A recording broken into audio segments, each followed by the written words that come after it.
السلام علیکم۔ ویڈیو کی طرف جانے سے پہلے میری آپ سے گزارش ہے کہ آپ اس چینل کو ضرور سبسکرائب کریں تاکہ ہر نئی آنے والی ویڈیو آپ تک پہنچ سکے۔ مجھے 2024 عیسوی میں تہران میں امام خمینی کا گھر اور ایران کے آخری شاہ کے محلات دیکھنے کا موقع ملا تھا۔ یہ دونوں شہر کی نارتھ سائیڈ پر واقع ہیں۔ شہر کی نارتھ سائیڈ تہران کا مہنگا ترین علاقہ ہے۔ زیادہ تر سفارت خانے، عالمی مشنز اور ارب پتی ایرانیوں کے گھر اسی علاقے میں ہیں۔ اس مہنگے ترین سیکٹر کی ایک تنگ سی گلی میں امام خمینی کا 3 مرلے کا گھر تھا۔ یہ گلی جماران سٹریٹ کہلاتی ہے اور اس میں بمشکل گاڑی داخل ہوتی ہے۔ گلی کی دونوں سائیڈز پر گارڈ کی چوکیاں ہیں اور درمیان میں وہ کمپاؤنڈ ہے جس میں امام خمینی نے 10 سال گزارے۔ کمپاؤنڈ کے لوہے کے گیٹ کے اندر صاف پانی کی نالی بہتی ہے۔ عمارت کی پشت پر خیمہ ہے اور یہ نالی اس چشمے کے پانی کو عمارت کے اندر سے گزار کر گلی کی دوسری طرف لے کر جاتی ہے۔ کمپاؤنڈ کے اندر دائیں سائیڈ پر اونچی دیوار جبکہ بائیں جانب ہاشمی، رفسنجانی اور امام خمینی کے گھر ہیں۔ آپ یہ جان کر حیران ہوں گے کہ امام خمینی کشمیری تھے۔ ان کے آباء و اجداد کشمیر سے تعلق رکھتے تھے۔ ان کے پردادا سید احمد موسیٰ اپنے نام کے ساتھ ہندی لکھتے تھے۔ وہ 1930 عیسوی میں لکھنؤ سے نکلے اور 1939 عیسوی میں ایران کے شہر خمین میں آباد ہو گئے۔ خاندان امام خمینی تک ہندی کہلاتا تھا۔ امام خمینی خود بھی ہندی کا کلمی نام استعمال کرتے تھے۔ امام 1900 عیسوی میں خمین میں پیدا ہوئے۔ ایران کی 90% آبادی اپنے ناموں کے ساتھ اپنے شہر کا نام لکھتی ہے۔ امام خمینی کے نام کے ساتھ خمینی ان کے شہر خمین کی وجہ سے تھا، جبکہ ان کا اصل نام روح اللہ تھا۔ ان کی ابتدائی تعلیم خمین میں ہوئی۔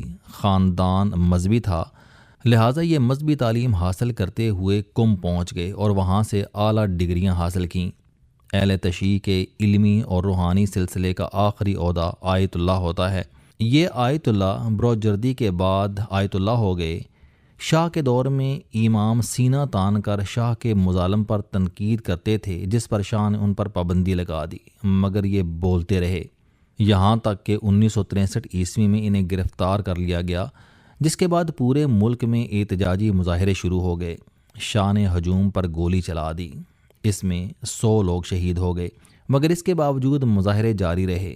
آخر میں عوام پر ٹینک چڑھا دیے گئے مگر احتجاج نہیں رکا، لہٰذا شاہ نے مجبور ہو کر 1964 عیسوی میں امام کو جلاوطن کر دیا۔ یہ پہلے ترکی گئے، وہاں 7 ماہ قیام کیا اور اس کے بعد عراق میں نجف اشرف چلے گئے۔ یہ وہاں 13 سال رہے۔ 1978 عیسوی میں عراقی حکومت نے شاہ کی درخواست پر انہیں عراق سے نکال دیا۔ یہ کویت چلے گئے مگر کویتی حکومت نے انہیں داخلے کی اجازت نہیں دی، لہٰذا یہ فرانس جانے پر مجبور ہو گئے۔ یہ 4 ماہ فرانس میں رہے۔ اس دوران پورا ایران ابل کر سڑکوں پر آ گیا اور شاہ کی شاہی عملاً ختم ہو گئی۔ شاہ ایران 16 جنوری 1979 کو تہران سے بھاگ گیا، جس کے بعد 1 فروری 1979 کو آیت اللہ روح اللہ خمینی تہران کے مہر آباد ایئرپورٹ پر اترے اور پورے ملک نے باہر نکل کر ان کا استقبال کیا اور یوں ایران میں اسلامی انقلاب آ گیا۔ امام خمینی ایران کے انقلابی لیڈر تھے، یہ بابائے قوم بھی تھے، مگر اس کے باوجود انہوں نے سادہ زندگی گزاری۔ وہ انتقال تک 3 مرلے کے کرائے کے مکان میں رہے اور آخری وقت تک اس کا کرایہ دیا۔ مجھے 2024 عیسوی میں امام خمینی کا گھر دیکھنے کا اتفاق ہوا۔ وہ گھر بہت چھوٹا اور غریبانہ تھا۔ صحن 10 بائی 14 فٹ تھا، جس پر انگور کی بیلوں نے سایہ کر رکھا تھا۔ صحن سے سیڑھیاں اوپر جاتی تھیں، جن کے بعد امام کا لاؤنج آ جاتا تھا۔ یہ کسی بھی طرح 10 فٹ سے بڑا نہیں تھا۔ لاؤنج میں پرانا 2 سیٹر صوفہ اور لکڑی کی تپائی پڑی تھی۔ ساتھ ہی ان کا بیڈ روم تھا جس کا سائز 12 فٹ تھا اور اس میں ان کا سنگل بیڈ اور چھوٹی سی رائٹنگ ٹیبل تھی۔ دونوں کی مالیت چند ہزار روپے سے زیادہ نہیں تھی۔ ساتھ ہی ایک خالی کمرہ تھا جس میں قالین کے علاوہ کوئی فرنیچر نہیں تھا۔ یہ گھر کی سٹنگ تھی اور اس کے پیچھے تیسرا کمرہ تھا جس میں خواتین رہتی تھیں اور بس۔ امام خمینی نے زندگی کے آخری 10 سال اسی گھر میں گزارے۔ ان کی حسینیہ امام بارگاہ گھر کے بالکل سامنے تھی۔ امام ہر جمعے کے دن اسی میں خطاب کرتے تھے۔ حکومت نے اس کے نیچے بیسمنٹ میں ان کا میوزیم بنا دیا ہے۔ اس میں امام کی زندگی کے مختلف ادوار کی تصویریں اور استعمال کی اشیاء رکھی ہیں۔ ان اشیاء میں تاج کمپنی راولپنڈی کا شائع کردہ قرآن مجید کا ایک نسخہ بھی شامل ہے۔ یہ انہیں جنرل ضیاء الحق نے پیش کیا تھا۔ امام مختلف ریاستوں کے سربراہوں اور وزراء سے اسی گھر میں ملاقات کرتے تھے۔ وہ صوفے پر مہمان کے ساتھ بیٹھ جاتے تھے، جبکہ اسٹاف کو نیچے صحن میں کھڑا ہونا پڑتا تھا۔ ایران میں لوگ گھروں میں صفائی اور کھانا پکانے کے لیے ملازم نہیں رکھتے۔ امام خمینی کے گھر میں بھی سویپر اور خان سامان نہیں تھا۔ امام اور ان کی اہلیہ خود صفائی کرتی تھیں۔ کھانا بھی ان کی اہلیہ پکاتی تھیں، اور اگر کبھی بیگم صاحبہ کی کوئی سہیلی یا مہمان آ جاتا تھا تو امام خود چائے بنا کر سرو کرتے تھے۔ یہ معمول ان کے آخر تک قائم رہا۔ ان کا علاج بھی اسی کمپاؤنڈ کے عام سے ہسپتال میں ہوا تھا، تاہم حکومت نے دیوار توڑ کر ان کے لیے خصوصی دروازہ نکال دیا تھا۔ یہ دروازہ آج تک موجود ہے۔ مجھے امام کے میوزیم میں بھی جانے کا اتفاق ہوا۔ ان کے استعمال کی چیزیں کم، سستی اور عام سی تھیں۔ ان میں کوئی قیمتی چیز شامل نہیں تھی۔ یہ سب کچھ دیکھ کر بڑی ٹینشن ہوئی۔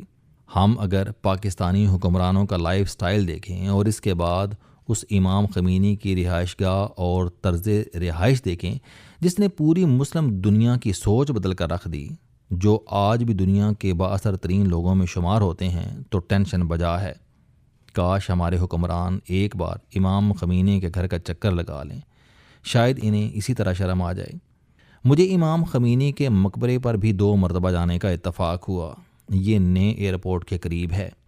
میں 2024 عیسوی میں کم جاتے ہوئے راستے میں مقبرے پر رکا تھا۔ یہ بڑی وسیع اور شاندار عمارت ہے اور اس پر اربوں روپے خرچ ہوئے ہیں۔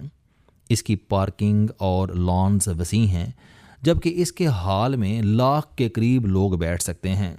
مزار درمیان میں ہے اور اس کے دائیں بائیں فرش کی سطح پر امام کے رشتہ داروں اور اہلیہ کی قبریں ہیں۔